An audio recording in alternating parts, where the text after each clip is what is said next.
ಈ ರಾಜ್ಯ ರಾಜಕಾರಣದಲ್ಲಿ ಸೈಟ್ ಫೈಟ್ ದೊಡ್ಡ ಮಟ್ಟದಲ್ಲಿ ಸದ್ದನ್ನು ಮಾಡ್ತಾ ಇದೆ. ಇದೀಗ ಕಾನೂನಿನ ಸಂಘರ್ಷದ ಮಜಲಿಗೆ ಈಗ ಮರಳಿರುವಂಥದ್ದು. ಈ ವಿಚಾರದಲ್ಲಿ ಇವತ್ತು ಸಾಕಷ್ಟು ಬೆಳವಣಿಗೆಗಳಾಗಿದೆ. ಹಾಗಾದ್ರೆ ರಾಜ್ಯಪಾಲರು ಕೊಟ್ಟಂತಹ ಸಿಎಂ ಸಿದ್ದರಾಮಯ್ಯ ವಿರುದ್ಧದ ತನಿಖೆಯ ವಿಚಾರಕ್ಕೆ ಏನೆಲ್ಲ ಬೆಳವಣಿಗೆಗಳಾಯಿತು ಅಂತ ಹೇಳಿ ನೋಡ್ತಾ ಹೋಗೋಣ. ಸಿಎಂ ಸಿದ್ದರಾಮಯ್ಯ ಅವರಿಗೆ ಪ್ರಾಸಿಕ್ಯೂಷನ್ ಸಂಕಷ್ಟ. ಕೋರ್ಟ್ ಮೆಟ್ಟಿಲೇರಲು ಸಿದ್ದರಾಮಯ್ಯನವರು ಈಗ ನಿರ್ಧಾರವನ್ನ ಮಾಡಿದ್ದಾರೆ. ಪ್ರಾಸಿಕ್ಯೂಷನ್ ಅನ್ನು ಪ್ರಶ್ನಿಸಿ ನಾಳೆ ಹೈಕೋರ್ಟ್ನಲ್ಲಿ ಪಿಟಿಷನ್ ಅನ್ನು ಹಾಕಲಿದ್ದಾರೆ. ಸಿಎಂ ಪರವಾಗಿ ಅರ್ಜಿಯನ್ನು ಸಲ್ಲಿಸಿದ್ದಾರೆ ಹಿರಿಯ ವಕೀಲರು. ಅಭಿಷೇಕ್ ಮನು ಸಿಂಘ್ವಿ, ಕಪಿಲ್ ಸಿಬಲ್ ವಕಾಲತ್ತನ್ನು ವಹಿಸಲಿಕ್ಕೆ ಸಿದ್ಧತೆ ಮಾಡಿಕೊಂಡಿದ್ದಾರೆ. ಪೊನ್ನಣ್ಣ ನೇತೃತ್ವದಲ್ಲಿ ವಕೀಲರ ತಂಡ ಕೂಡ ಈಗಾಗಲೇ ಸಿಎಂ ಭೇಟಿಯಾಗಿದೆ, ಚರ್ಚೆ ಕೂಡ ನಡೆಸಿದೆ. ಮುಂದಿನ ಕಾನೂನು ಹೋರಾಟದ ಬಗ್ಗೆ ಸಿಎಂ ಜೊತೆಗೆ ಒಂದು ಮಹತ್ವದ ಗಹನ ಚರ್ಚೆ ಕೂಡ ಆಗಿದೆ. ಹಾಗಾದ್ರೆ ಈ ವಿಚಾರದಲ್ಲಿ ಸಂಬಂಧಪಟ್ಟಂತೆ ಏನೆಲ್ಲ ಬೆಳವಣಿಗೆಗಳಾಗಿದೆ, ಸಿಎಂ ಸಿದ್ದರಾಮಯ್ಯನವರ ಈ ಕಾನೂನು ಸಂಘರ್ಷದ ಹಾದಿ ಹೇಗಿರುತ್ತೆ, ಬನ್ನಿ ನೋಡ್ಕೊಂಡು ಬರೋಣ. ಮೂಡ ಮುಳ್ಳಿನ ಗದ್ದುಗೆ ಮೇಲೆ ಸಿದ್ದರಾಮಯ್ಯ, ಸಿಎಂ ರಾಜ್ಯಪಾಲರ ನಡುವೆ ಪ್ರಾಸಿಕ್ಯೂಷನ್ ಫೈಟ್, ಕಾನೂನು ಸಂಘರ್ಷ, ಹೈಕೋರ್ಟ್ನಲ್ಲಿ ಭವಿಷ್ಯ. ಮೈಸೂರು ಮೂಡ ಅಕ್ರಮ ಸೈಟ್ ವಿರುದ್ಧ ರಾಜ್ಯಪಾಲ ಥಾವರ್ ಚಂದ್ ಗೆಹ್ಲೋಟ್ ಪ್ರಾಸಿಕ್ಯೂಷನ್ಗೆ ಅನುಮತಿ ನೀಡಿರುವುದು ಹೊಸ ರಾಜಕೀಯ ಸಂಘರ್ಷಕ್ಕೆ ನಾಂದಿ ಹಾಡಿದೆ. ಸಿಎಂ ವಿರುದ್ಧ ತನಿಖೆಗೆ ಆದೇಶ ನೀಡಿರುವುದು ಸರ್ಕಾರ ಹಾಗೂ ರಾಜ್ಯಪಾಲರ ನಡುವೆ ಹೊಸ ಸಂಘರ್ಷ ಏರ್ಪಟ್ಟಿದೆ. ರಾಜ್ಯಪಾಲರ ಪ್ರಾಸಿಕ್ಯೂಷನ್ ಆದೇಶ ಸಿದ್ದರಾಮಯ್ಯಗೆ ಮುಳುವಾಗಿ ಪರಿಣಮಿಸಿದೆ. ಮೂಡ ಪ್ರಕರಣ ರಾಜಕೀಯವಾಗಿ ಭಾರಿ ಮಹತ್ವ ಪಡೆದದ್ದು, ಪ್ರಕರಣ ಯಾವ ತಿರುವು ಪಡೆದುಕೊಳ್ಳುತ್ತೆ ಅನ್ನೋದು ಭಾರಿ ಕುತೂಹಲ ಕೆರಳಿಸಿದೆ. ರಾಜ್ಯಪಾಲರು ಸಿದ್ದರಾಮಯ್ಯ ವಿರುದ್ಧ ತನಿಖೆಗೆ ಆದೇಶ ನೀಡಿರೋದು ರಾಜ್ಯ ರಾಜಕೀಯದಲ್ಲಿ ಭಾರೀ ಸಂಚಲನ ಮೂಡಿಸಿದೆ. ಮೂಡ ಚಕ್ರವ್ಯೂಹದಲ್ಲಿ ಸಿಲುಕಿರುವ ಸಿಎಂ ಸಿದ್ದರಾಮಯ್ಯ ಕಾನೂನು ಸಂಘರ್ಷದ ಅನಿವಾರ್ಯತೆಯಲ್ಲಿದ್ದಾರೆ. ಮೂಡ ಬಲೆಯಿಂದ ಪಾರಾಗಲು ಸಿದ್ದರಾಮಯ್ಯ ಕಸರತ್ತು ಆರಂಭಿಸಿದ್ದಾರೆ. ಕಾನೂನು ಸಮರಕ್ಕೆ ಮುಂದಾಗಿರುವ ಸಿದ್ದರಾಮಯ್ಯ ಹೈಕೋರ್ಟ್ ಮೊರೆ ಹೋಗಲಿದ್ದಾರೆ. ಸಿಎಂ ವಿರುದ್ಧ ರಾಜ್ಯಪಾಲರ ತನಿಖೆಗೆ ಆದೇಶ ಪ್ರಶ್ನಿಸಿ ನಾಳೆ ಹೈಕೋರ್ಟ್ನಲ್ಲಿ ಎಜೆ ಶಶಿಕಿರಣ್ ಶೆಟ್ಟಿ ದಾವೆ ಹೂಡಲಿದ್ದಾರೆ. ಮುಖ್ಯಮಂತ್ರಿ ಸಿದ್ದರಾಮಯ್ಯನವರ ವಿರುದ್ಧ ರಾಜ್ಯಪಾಲರು ಪ್ರಾಸಿಕ್ಯೂಷನ್ಗೆ ಅನುಮತಿ ಕೊಟ್ಟ ಹಿನ್ನೆಲೆಯಲ್ಲಿ ರಾಜ್ಯ ರಾಜಕೀಯದಲ್ಲಿ ಜೊತೆಗೆ ಕಾಂಗ್ರೆಸ್ ವಲಯದಲ್ಲೂ ಕೂಡ ಭಾರಿ ಸಂಚಲನವೇ ಸೃಷ್ಟಿಯಾಗಿದೆ. ಮುಡಾ ಚಕ್ರವ್ಯೂಹದಲ್ಲಿ ಒಂದು ರೀತಿಯಲ್ಲಿ ಸಿದ್ದರಾಮಯ್ಯನವರು ಸಿಗಾಕೊಂಡಿದ್ದಾರೆ.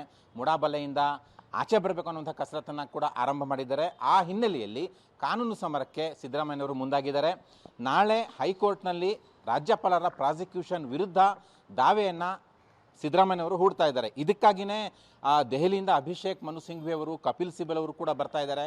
ಎಜಿ ಶಶಿಕಿರಣ್ ಶೆಟ್ಟಿ ಅವರ ಜೊತೆ ಅವರು ಕೂಡ ಸೇರಿಕೊಂಡು ಸಿದ್ದರಾಮಯ್ಯನವರ ಪರವಾಗಿ ಪ್ರಾಸಿಕ್ಯೂಷನ್ ವಿರುದ್ಧ ಹೈಕೋರ್ಟ್ನಲ್ಲಿ ದಾವೆಯನ್ನು ಹೂಡ್ತಾ ಇದ್ದಾರೆ. ಪ್ರಾಸಿಕ್ಯೂಷನ್ ಅಸಂವಿಧಾನಿಕ, ಕಾನೂನು ಬಾಹಿರ, ಭ್ರಷ್ಟಾಚಾರ ನಿರ್ಮೂಲನಾ ಕಾಯ್ದೆಯ ಸೆಕ್ಷನ್ 17ರ ಸ್ಪಷ್ಟ ಉಲ್ಲಂಘನೆ ಅಂತ ಕೋರ್ಟ್ಗೆ ಮನವರಿಕೆ ಮಾಡಿಕೊಡಲಿದ್ದಾರೆ.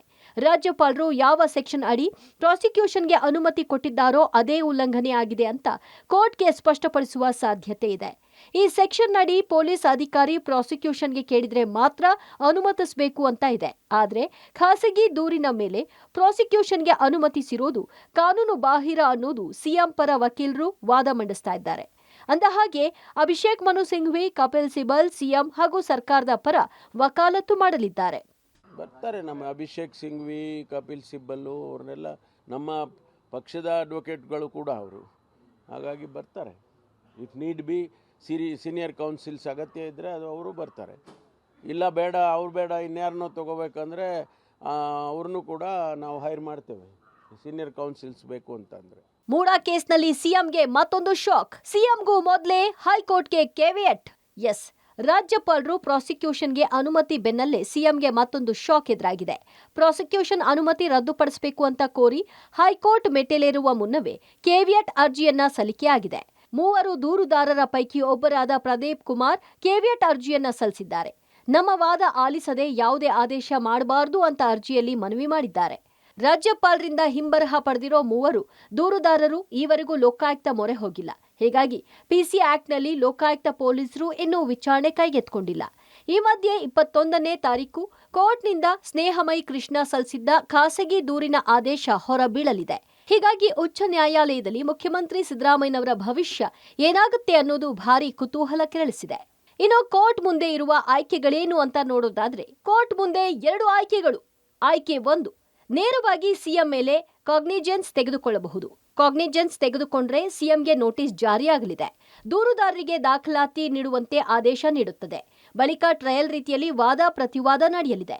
ಆಯ್ಕೆ 2, ಕಾಗ್ನಿಜೆನ್ಸ್ ತೆಗೆದುಕೊಳ್ಳದಿದ್ದಲ್ಲಿ ಪಿಸಿಆರ್ಗೆ ರೆಫರ್ ಮಾಡಬಹುದು. ಖಾಸಗಿ ದೂರು ದಾಖಲಿಸಿಕೊಳ್ಳುವಂತೆ ಲೋಕಾಯುಕ್ತಕ್ಕೆ ಆದೇಶಿಸಬಹುದು. ಪಿಸಿಆರ್ಗೆ ಆದೇಶವಾದರೆ ಸಿದ್ದರಾಮಯ್ಯ ವಿರುದ್ಧ ಎಫ್ಐಆರ್. ಮೈಸೂರು ಲೋಕಾಯುಕ್ತದಲ್ಲಿ ಎಫ್ಐಆರ್ ಆಗಲಿದೆ. ಒಟ್ಟಲ್ಲಿ ಪ್ರಾಸಿಕ್ಯೂಷನ್ ಭೀತಿಯಲ್ಲಿದ್ದ ಸಿದ್ದರಾಮಯ್ಯಗೆ ಕೊನೆಗೂ ರಾಜ್ಯಪಾಲರು ತನಿಖೆಗೆ ಆದೇಶ ನೀಡಿದ್ದು ಗುದ್ದು ಕೊಟ್ಟಿದ್ದಾರೆ. ಸಿದ್ದರಾಮಯ್ಯ ಮೂಡ ಹಗರಣದ ಚಕ್ರಸುಳಿ ಭೇದಿಸಿ ಹೊರಬರ್ತಾರಾ?